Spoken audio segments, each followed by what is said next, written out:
Ladies and gentlemen, good day and welcome to Macrotech Developers Q2 FY'25 earnings conference call. As a reminder, all participant lines will be in the listen-only mode, and there will be an opportunity for you to ask questions after the presentation concludes. Should you need assistance during the conference call, please signal an operator by pressing star, then 0 on your touchtone phone. Please note that this conference is being recorded. I now hand the conference over to Mr. Anand Kumar, Head of Investor Relations. Thank you, and over to you, sir. Thank you. Good afternoon, everyone. Welcome to Macrotech Developers Q2 FY'25 results conference call. We have with us Mr. Abhishek Lodha, MD and CEO, Mr. Sushil Kumar Modi, CFO, and Mr. Shashwat Dharia, Whole-time Director and CEO for our annuity business and extended eastern suburbs. I would now like to invite Abhishek to make his opening remarks. Over to you, Abhishek. Thank you, Anand. Welcome, everyone, and good afternoon to you. Wishing you a very happy Diwali and a prosperous new year ahead. May Samvat 2081 bring good health, happiness, and prosperity for you and your family members. Starting with a little bit of an overview of the industry and macro situation. As we are well aware, global political climate and geopolitical tension continues to remain at a high. However, we are seeing the start of the easing cycle in relation to monetary policy, which has been in tightening mode for the past 3 years. This, in our view, over the medium term, will also lead to moderation of interest rates in India and support housing, particularly the interest-sensitive sector of homes at the mid-level and entry-level, i.e. homes less than 1 crore, which has been hit as the interest rates have gone up over the last 18-24 months. In terms of the domestic front, India had a good monsoon, for which we are thankful, and there was the general elections which have already taken place, and India now continues to move forward in its political and economic trajectory. We've seen some softening in high-frequency data such as IIP and GST collections on account of the pre-election related slowdown in spending, but all in all, we remain in a positive mode in the Indian economy. With the festive season now underway, we see sentiments improving, and we hope that the economy will continue moving forward in line with what the RBI has estimated, i.e. 7% or higher GDP growth rate, both for the current fiscal as well as for the next fiscal. All in all, we believe that the Indian macro presents a positive outlook for the housing industry, which is now in year 4 of its positive cycle, which started in late 2020. Coming to the highlights of our performance in this quarter. As you're aware, Q2 generally tends to be quite a weak quarter because of the heavy amount of monsoon-related uncertainty, especially in the city of Mumbai, where we predominantly have significant operations.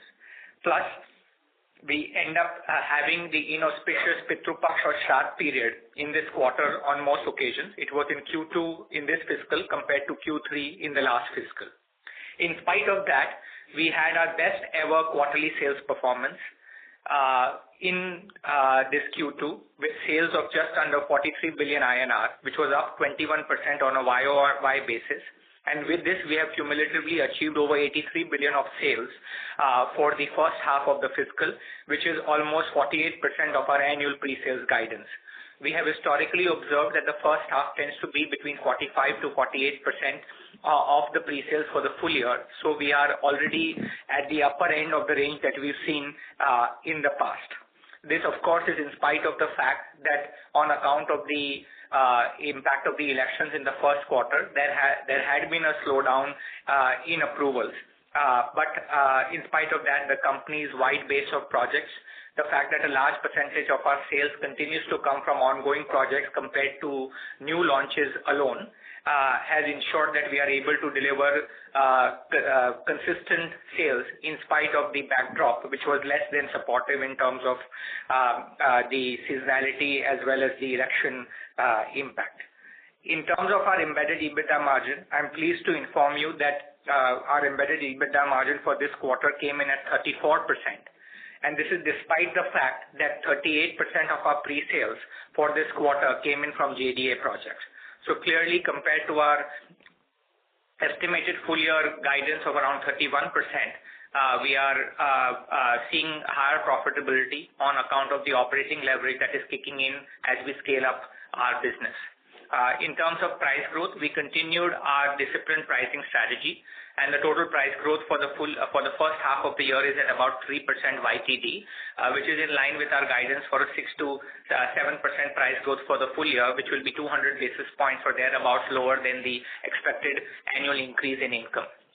We believe that this kind of price growth not only helps the market remain sustainable and because of improving affordability, but it also gives the consumer good confidence that buying real estate is not a speculative activity, but a long-term investment which will keep compounding over the medium term. Based on our embedded EBITDA margin of about 34%, our pro forma PAT for the quarter is at about 940 crores, which is about 22% of our pro forma sales for this quarter. With this being the case, if we were to convert it onto ROE on a pro forma basis, we are now well on track to achieve our ROE objective of 20% in spite of the enhanced capital base due to the equity raise in the last quarter of fiscal 24.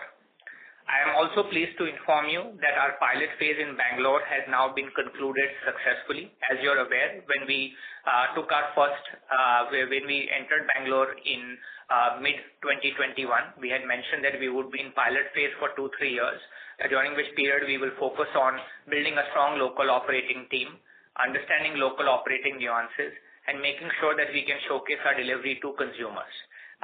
We are pleased that in a period of a little over 2 years, we have achieved most of those objectives with a strong local operating team under the leadership of our CEO, Mr. Rajendra Joshi, and supported by strong functional heads of sales, construction, and business development. The team strength continues to grow and has now reached 125 people. We are also pleased that we have been able to now understand and develop good relationships in the construction ecosystem in Bangalore, and now construction is also progressing at the pace that is desirable. You are already aware of the fact that we had strong start to sales of the 2 projects in the last fiscal, and therefore now we conclude that our pilot phase is over and we will now be moving into growth phase in Bangalore.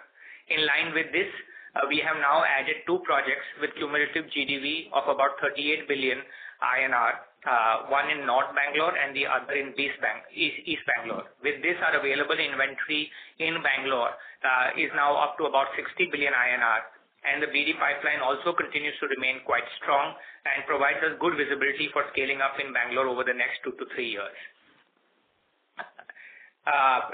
In moving forward, in terms of our business development, we added in the last quarter about 55 billion INR of new projects across 4 different locations.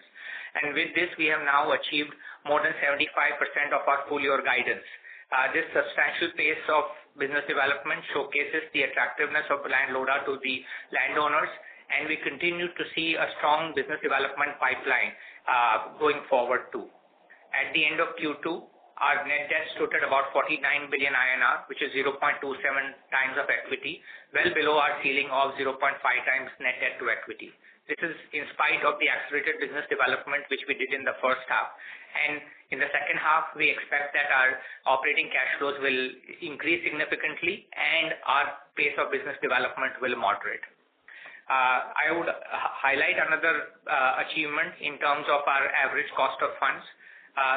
For this quarter, we ended with an average cost of funds of about 8.9% compared to 9.1% at the end of the last quarter, a further reduction of 20 bips, and the first time that our average cost of funds has fallen below 9%. Given our ratings and the business performance, we expect that we will continue to work hard on further lowering our cost of funds and hope to continue to see improvement, particularly once the interest rate in India also start getting lowered as it is happening now globally. I am pleased to inform you on the ESG side that Lodha achieved an outstanding score of 80 out of 100 in the S&P Global Corporate Sustainability Assessment, ranking us as the 5th most sustainable company in real estate globally. We also pleased to inform you that Lodha has retained its position as the sectoral global leader in the GRESB rating for 2024.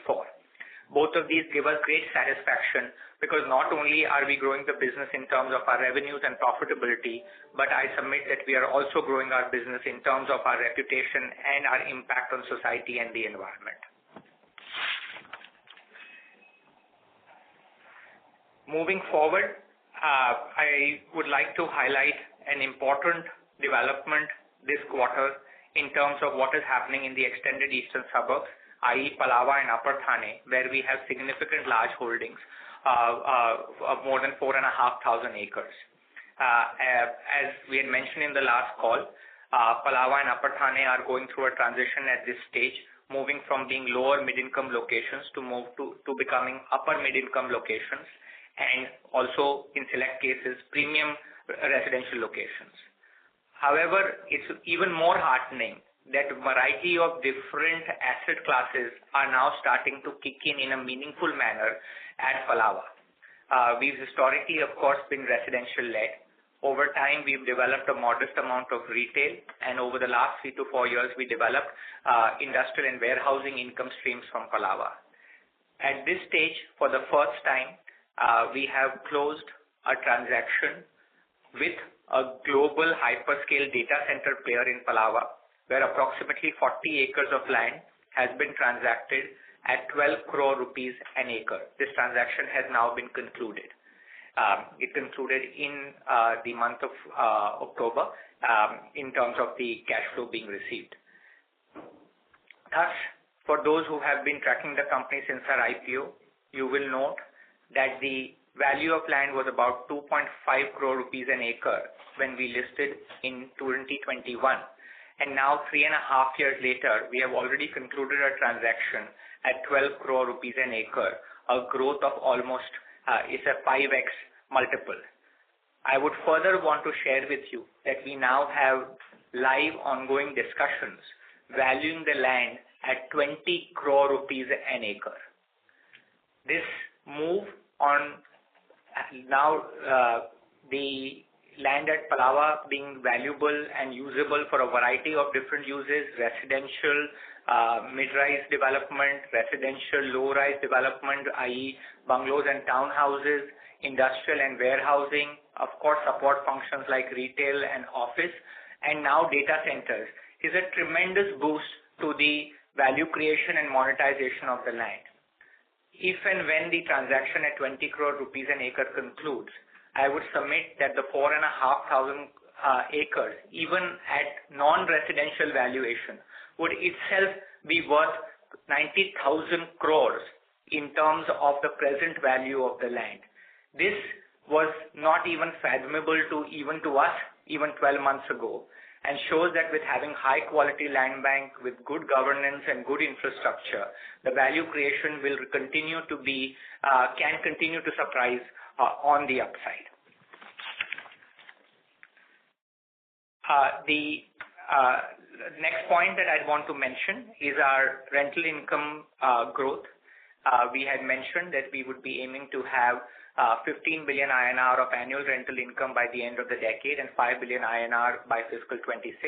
5 billion INR would cover all our interest costs and in effect make our development business have no need to support the debt servicing, i.e. effectively debt-free, the development part of our business. And by fiscal 31, the amount would be much, much larger, well beyond the needs to service our debt. I'm pleased to inform you that we now have visibility of about 1,200 crores of annual rental income from our annuity assets that we already own and are under development for fiscal 31. Obviously, we have almost 7 years to go, and this will continue to grow, and therefore there is great visibility of the fact that 15 billion INR is highly likely to be delivered. And I'm also pleased with the fact that the yield on cost on our rental assets is quite positive and high teens or even better, and that showcases the fact that we are able to create value across different asset classes. while we continue to remain a focused residential player, this long-term addition of recurring rental income will further de-risk our business and also aid our underlying EBITDA margins and profitability in due course. Lastly, I would like to conclude my remarks with the highlights of the P&L. As you're aware, we have started transitioning towards the percentage of completion POCM methodology for revenue recognition for sales done after April 2023. All prior period sales continue to be recognized on the completion methodology. During this transition period, both the methodologies will concurrently be going on, and hopefully by March 2027, we would have in fiscal 27 we would have fully transitioned. In terms of our P&L, our revenue from operations for the quarter came in at about 2,600 billion INR, up 50% YOY. Our adjusted EBITDA came in at about 10 billion INR, up about 74% YOY. Our adjusted EBITDA for the quarter was about 36%, and therefore it is important to correlate this with the increase in EBITDA on a pro forma P&L, and also note that we are seeing the EBITDA grow even on a reported basis. Our quarterly PAT came in at about 425 crores, up more than doubling in this period. Before I hand over to Seshav Tharia, the CEO of our annuity businesses, who has also led this data center transaction and also heads our extended eastern suburbs market, I would like to share with you announcement from the promoter family. The promoter family has decided to transfer 1/5 of the shareholding of Macrotech to the Lodha Philanthropic Foundation, a non-profit Section 8 company which is obliged to use all its income solely for national and social upliftment activities. The foundation will largely use the dividend income from MDL to fund its activities. The foundation will be a stable long-term shareholder of the company. The foundation has undertaken not to sell any shares of Macrotech till March 2026, i.e. there is a lock-in till March 2026. And even thereafter, the foundation has undertaken not to sell more than 0.5% of MDL's equity in any financial year. With this, the ownership of MDL is now substantially lying with the foundation, and we hope that MDL's success will enable more and more resources to be available for national upliftment, much as is the case with the Tata Group. Thank you. And with this, I'll hand over to Seshav.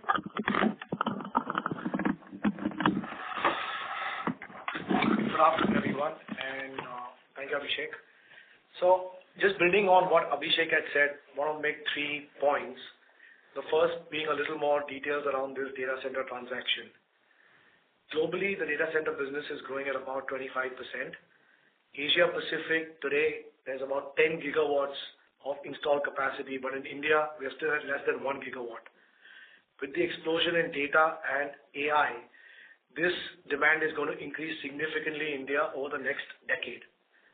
But all the cloud companies, the operators, face the key challenges.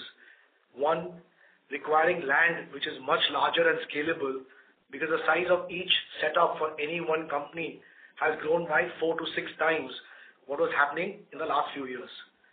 Second, to keep the scalability in mind, they require the land, but equally power, water, fiber connectivity, and other infrastructure, which is at world-class level. And lastly, the commitment of the park to sustainability is very important, because the data center business has a slightly negative perception as huge consumers of power. Work in Palava for making the location data center acceptable has been going on for over 5 years now. And it took us almost 15 months in a diligence process with one of the world's leading hyperscalers to get approved as a location, and the first phase of the transaction was for 40 acres at 12 crores per acre. And as Abhishek said, we're now in talks at 20 crores per acre with other major players in the data center business. two important things to note in this. This is now a recurring business and not a one-off land monetization activity. Equally, we have the option now to build the data center and also create an annuity model and rent to companies who are not only wanting to own land. So this will add to the larger rental asset income stream, which is our vision for 2031. The second part, so this links to the second part around the, getting to the 1,500 crore target by 2031. So as Abhishek said, we are well on our way with 1,100 crores already identified. The data center opportunity to create rental asset streams plus new projects continues to allow us to grow from this 1,100 to 1,500. And so across offices, retail, the green digital infrastructure business and the digital infrastructure business, including facility management, we are well on our way to creating this annuity stream. I think lastly, when we now reflect back on the Palava story, we are in this important transition phase right now where over the last couple of years, we've been moving from just a low and mid-income development to a mid-income to aspirational and high-end development. As infrastructure continues to improve over the next 3 to 5 years, Palava will definitely have the ability to replicate what Gurgaon is today, which took almost 25, 30 years, and we'll be able to achieve it much faster because we already have a lot of the inherent elements out there with infrastructure and the scale up more towards aspirational high-end homes. We should be able, and also a mix of the entire economic ecosystem, as Abhishek talked about, retail, warehousing, offices, now data center. This entire location can truly become that integrated city. And that's what's exciting for us over the next 3 to 5 years. So let me stop out there, just building on what Abhishek had already started. Thank you, Shasha. We can now open the floor for Q&A. Thank you very much, sir. We will now begin the question and answer session. Anyone who wishes to ask a question may press star and 1 on their touchtone telephone. If you wish to remove yourself from the question queue, you may press star and 2. Participants are requested to use handsets while asking a question. Ladies and gentlemen, we'll wait for a moment while the question queue assembles. Our first question is from the line of Pritesh Seth from Axis Capital. Please go ahead. Thanks for taking my question. Firstly, on the volume numbers for this quarter and first half, we are seeing a bit tapered, probably as per the calculation, roughly they are down by 20% on YOY, while large part of the growth that we saw in the first half was driven by realization. What's the outlook here in terms of volume growth going ahead? How much more can the realization growth contribute in terms of the overall pre-sales growth? That's my first question. Hi, Pritesh. I think you observed rightly that the volume growth has moderated, and that is part of our communicated strategy, as I mentioned to you, of in the extended eastern suburbs moving away from the very lower mid-income entry-level housing, more towards the upper mid-income and premium housing. For us, this targeted mix change will obviously lead to higher realizations and lower volume for some time. And I would say on a sustainable basis that these will get reset. Probably a new base will be established by the middle of next calendar year, and then one can start looking at that going forward. So yes, we do see that volumes are moderating due to our stated strategy at the very entry level, and that's where volume play a much bigger role. And therefore, on a cumulative basis, you will see a moderation in the volumes.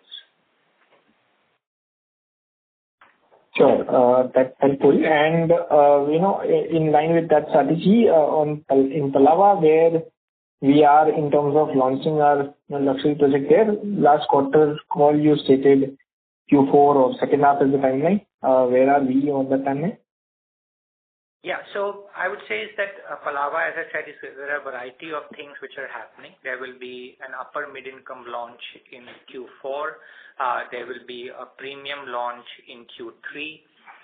There is already a luxury project has been launched earlier this year, and we then expect to do all of these categories on and scale that up. I think the opening of the Airoli-Katai link, which has been delayed, is something beyond our control, but it will have some kind of I would say it would have a significant positive impact whenever it opens up, most likely in the first quarter of the next calendar year, i.e. calendar year 2025 first quarter. So we expect all of these launches plus this opening of the link to have to contribute to a bigger share of sales coming from upper mid income and higher segments.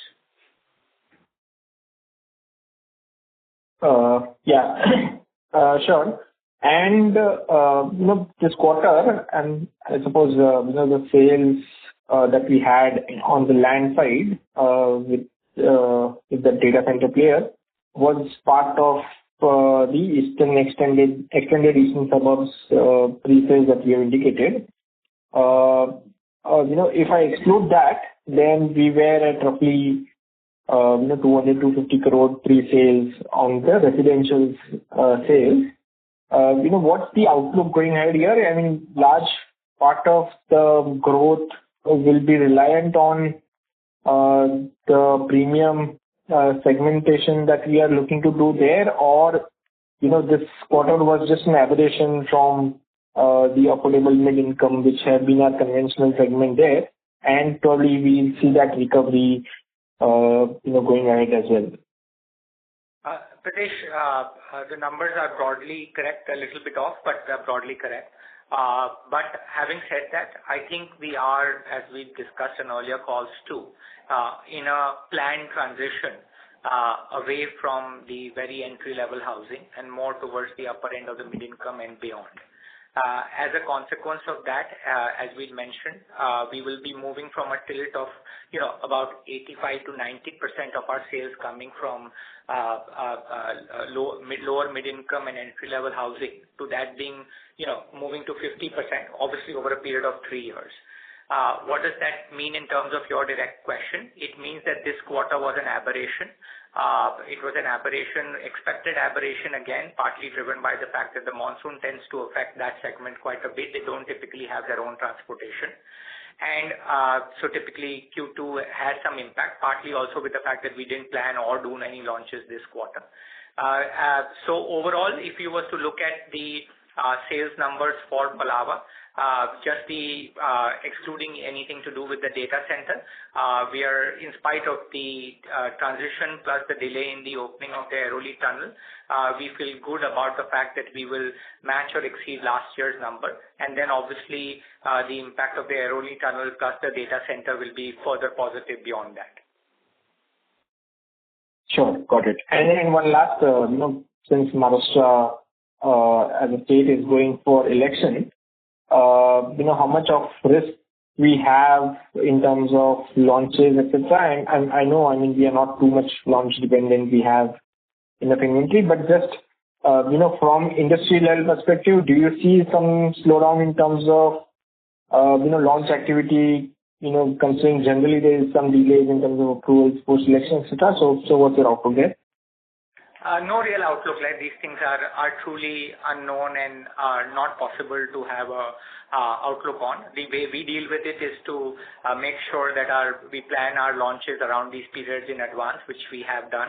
And generally, because of our business model, which is not so heavily launch reliant, we are able to deal with these 1 or 2 month related of slowdown in decision making with reasonable comfort. Sometimes it has an impact, but not a huge impact. So I really no outlook, right? This is 2 months around the national elections and 2 months around the state elections. elections once every 5 years. So it's 4 months out of 60 months. It's not really meaningful.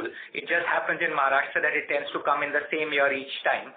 So for 4 years nothing happens, and then 1 year it happens twice. So you see an exaggerated impact, but it's okay. Okay, fair enough. That's it from my side, and all the best. And happy Diwali to you and your team. Thank you. You too. Thank you. Our next question is from the line of Puneet Gulati from HSBC. Please go ahead. Yeah, thank you so much and congrats on good performance. My first question is, you talked about Bangalore moving from pilot stage to main stage.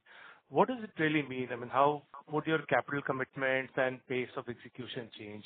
What should we think of in terms of future launches and sales guidance? Hi. Thank you for that question.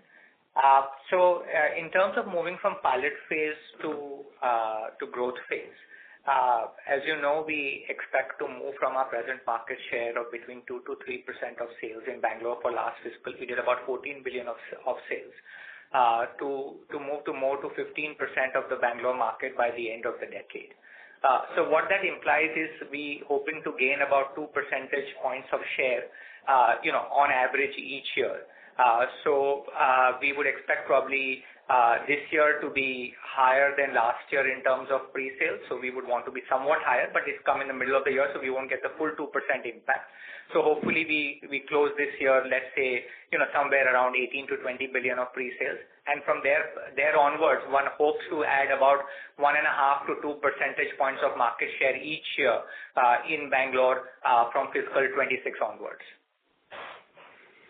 Understood. So that means your business development activity and all would kind of double from what you did last time.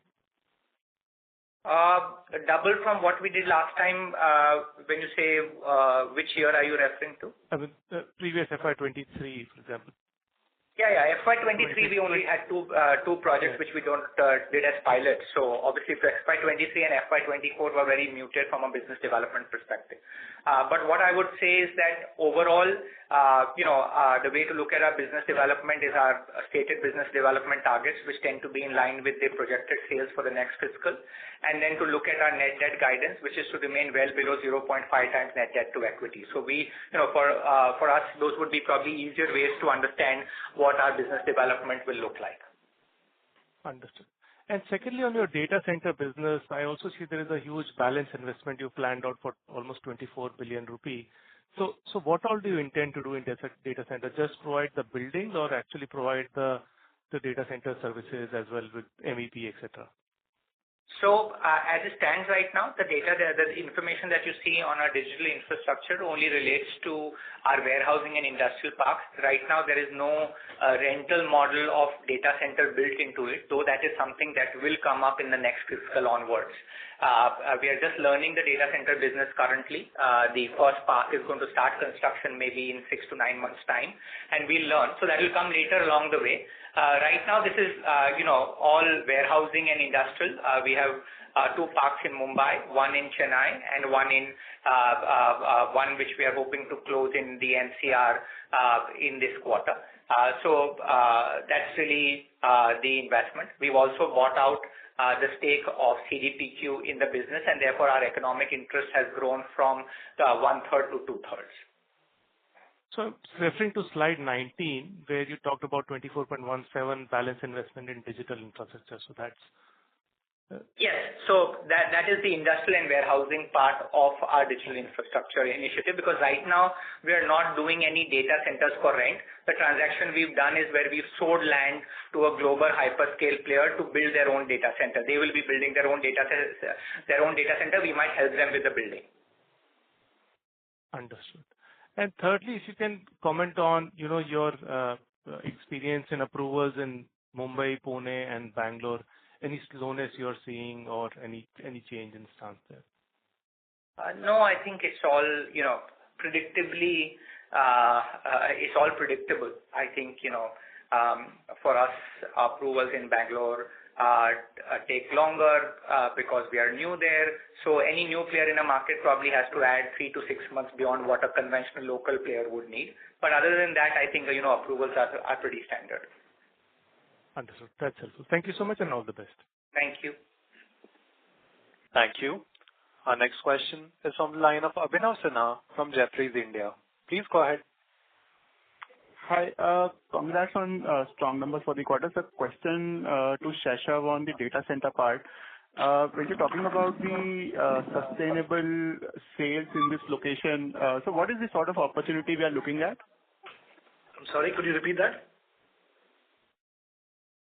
No, on data center, you said that, the sale of land here could be a sustainable business model. So what is the opportunity we are looking at? So the opportunity is, quite significant over the next decade.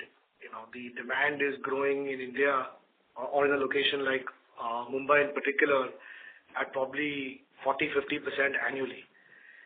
We can have a significant share in this now having got established as a location which has the right infrastructure, it has the right connectivity, all the strict requirements that hyperscalers or cloud companies require. So we can clearly see this as a very as a recurring model both on the land side and potentially in the future on building and leasing out these data center buildings. And Shashav, will the realizations be higher for this land which you sell to data center versus the normal digital infrastructure warehousing bit? Absolutely, right. I think, because the criteria for approving a location for data center is so high, we've been working on this for 5 years and this one diligence transaction took 15 months. So it's not that anyone who has land or some access means they can become a data center. So consequently, and also scalability, as I said, right? Before people were setting up a data center park of 50 megawatts, now they look at 200 megawatts. So you need scalable land. So consequently, the realization will only keep increasing. And as we said, our current, the next transaction that we are again in discussion now is looking at 20 crores per acre. So 2.5 crores becoming 12 crores, becoming 20 crores. Clearly, data center has far greater value, but we look at it as an ecosystem. Everything is not only about one asset class. There are different lands with different purposes and a different objective function. So we look to maximize on all the economic creators. Thanks, Shashav. Abhishek, just a question on the strong sort of, sales we have seen in South, Central and Western geography. So which projects are moving and is the upper end, the absolute top end doing far better than the other segments? We are seeing sales across, I would say all parts of our premium as well as luxury business. Luxury sales are doing well, yes, but they continue to remain a modest part of our overall sales. So we are not a company where 50% or even for that matter 30% of sales are coming from the luxury category.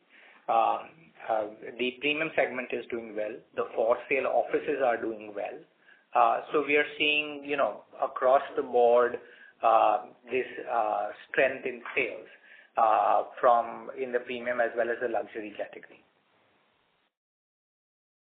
Great. Thanks and all the best to the team. Thank you. Thank you.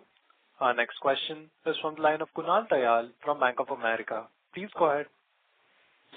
Great. Thank you. Abhishek, I wanted to follow up with one or two more questions on the data center business.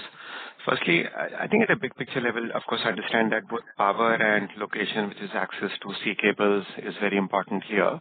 But other than that, if you could just highlight, a few factors that worked in your favor towards clinching this particular deal. And the associated question is, it's great to hear that you're now looking at the capital values going up from 12.5 to towards 20 crores. Should we think of this as, now that you have the first data center and probably line of sight to more, it aids in more accretion of certain kind of infrastructure or other sort of, pluses to that land parcel that were not visible to prospective buyers earlier?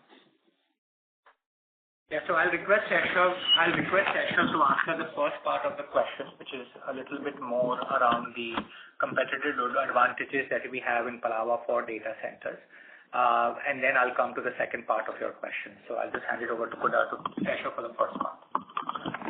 If you look at the data center business, I think Mumbai is always going to remain as the most attractive location because of its location, access to the deep, the cables, etc. But Mumbai also has the challenge of trying to find land which is scalable, has the right power infrastructure, the cable network so to ensure that the latency parameters are met, and the right water supply, along with basically locations that can also help data center companies be sustainable. The industry attracts a lot of negative part. Palava, because of its strategic location in terms of where it is relative to the DC cables, the road infrastructure, the power supply network out there, what we've done around water and recycling, and lastly, it being co-located with other infrastructure helps a lot. So this was actually, the client we were talking to has been looking for this large land and primarily catering to the future of AI. AI demand is going to make the requirements go up by 3 to 5x compared to what was happening before. So they've been looking for 3 years in Mumbai, could never find scalable land. And then we've been in touch with them for a while. They came to us, did all the technical due diligence, did all their testing, and found it to be as good a location in Mumbai as anything else.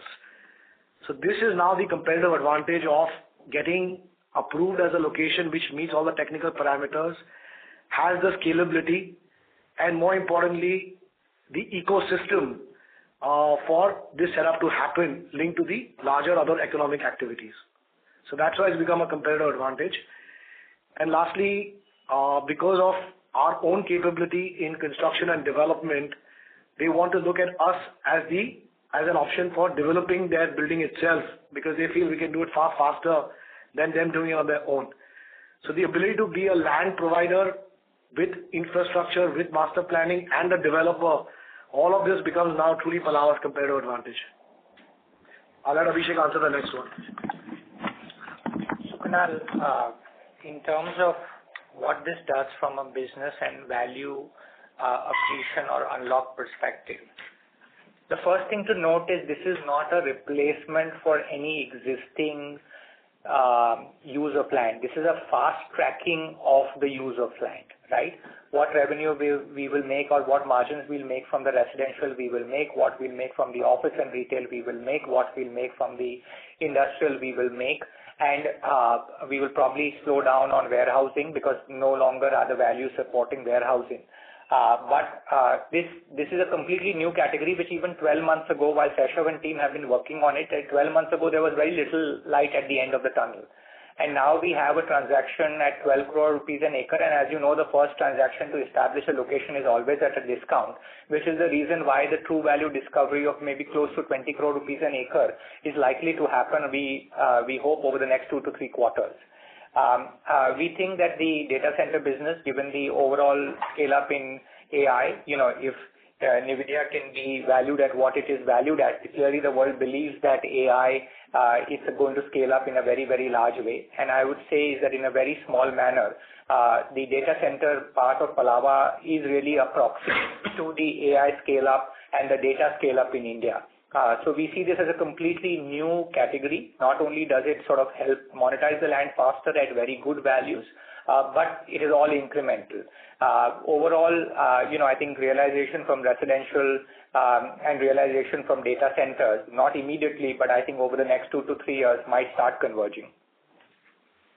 I understand. Okay, good to know.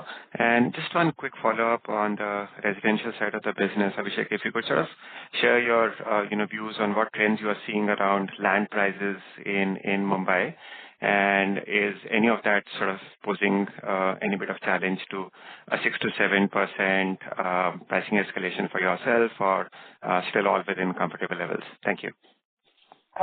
Kunal, I think, if you look at the pricing growth and if you look at the margins, I think that will answer the question for you. The fact that our BD is running well ahead of any, plan, more than 75% done in 2 quarters. The fact that margins are expanding, and the fact that we have still held firm on our stated strategy around price growth will tell you as a combination that the calculus is working quite decently. We are not seeing land prices doing anything funny. We obviously don't compete at the very small projects. We don't want to operate in those projects which are less than 100 million of GDP. So, that's where probably, you get some heating up and you have all this sort of intensively competitive redevelopment, which we have consciously stayed out of.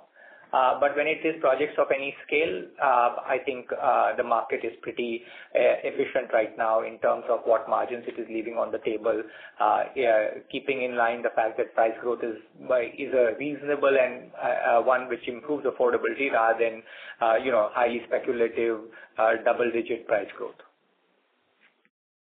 Very clear. Thank you so much. Thank you. Thank you. Before we take our next question, we would like to remind participants that you may press star and 1 to ask a question. Our next question is from the line of Praveen Chaudhary from Morgan Stanley. Please go ahead. Thank you so much.